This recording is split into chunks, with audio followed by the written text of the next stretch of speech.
and belief. I know the religious people believe, the scientist has proved. What do you believe? What do you think happens when we die? Well, so I can make some unassailable statements about what happens when you die. So you spend your life eating food. Food has a calorie content, and calorie is a source of energy. Calorie is a unit of energy.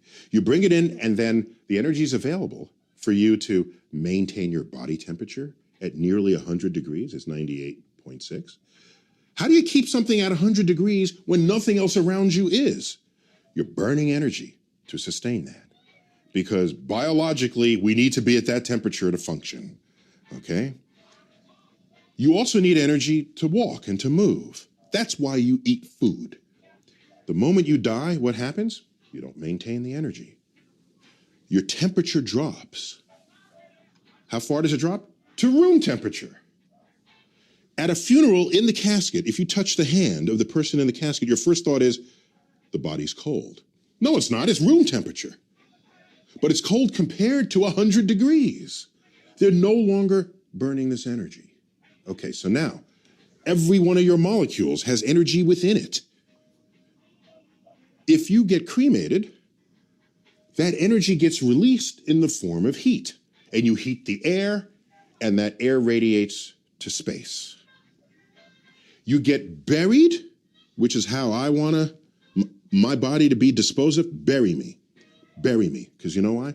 I don't want the energy content of my body to just get radiated out into space, of no use to anybody. Put me in the ground. Let the worms, microbes come in and out of my body. And the energy content of my body that I had assembled over my lifetime, consuming the flora and fauna of this earth, my body then returns to them. And thus is the cycle of life. I know that's going to happen because you can measure where the energy goes. And that's how I want to go out. But you're not conscious, and that's for eternity, right? Yeah, there's no evidence that I have any consciousness of anything. And by the way, is that so weird? Did you have consciousness before you were born? Were you saying, how come I'm not on Earth? My gosh, I need to be on Earth. Or where am I? No, there's just the state of non-existence. And so I'm not given any reason. But now I am born. Okay. And I can't stand the thought of non-existence. See, I already have existence. I accept Okay, it. It is true. We fear death because we are born knowing only life. Right. I get that. However, I take another view, because I've been asked, if you could live forever, would you? Yes. Okay, we're done on the interview. Yes. No, okay, sure, that's an attractive idea. But the way I look at it is the knowledge that I'm going to die that creates the focus that I bring to being alive. The urgency of accomplishment, the need to express love now, not later. If we live forever, why ever even get out of bed in the morning? Because you always have tomorrow. That's not the kind of life I want to lead. But why?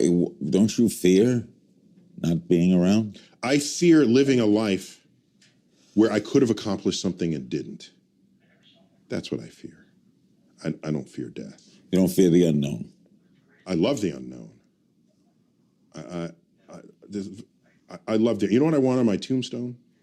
My sister has this in her notes, because in case I can't tell anyone after I die. On my tombstone, a quote from Horace Mann, great educator. Be ashamed to die until you have scored some victory for humanity. That's what I want on my tombstone. But you don't fear or think about not being around? My great regret for not being around would be, it would be kind of cool to see my kids continue to grow. Don't you want to know that? Yeah, that'd be fun. I want to see what inventions would make life easier, what clever discoveries or innovations would arise out of the collective brainwork What do of you my think? species. What do you think when you see religious people? What do you my think? species. What do you think when you see religious people? When you see popes or rabbis or people who fervently believe, the Billy Grahams of the world, who are sincere and wonderful people, Yeah, of course. who actually may be delusional that they're going somewhere? No, they're embedded in belief systems. And what I look at is I see all the belief systems, and when you line them up, they're not really compatible with one another. So whatever they're believing, it can't be a truth that applies to everybody, because other people believe what they do with no less fervor. And so I sit back and, as a person who's interested in objective truths, and I say, well, it doesn't look like that's a path towards an objective truth. So let people continue to think and say what they want. But as a citizen of a country that is not founded on a religion, it's founded with sort of a secular construct in a way that protects whatever religion you want to express. This is protected in the Constitution. The Constitution doesn't actually mention God. Right. Rather controversial in its day. And it doesn't mention God because they don't want legislation to tell you what God to worship. They knew this. They knew how governments can persecute people who had belief systems that didn't agree with the state. They knew this. So they created those freedoms. And so we have these freedoms. Go ahead. But if you're going to create legislation that has to apply to everybody, and you're now going to put your belief system into legislation, that is not a free and open democracy. And you are an amazing man.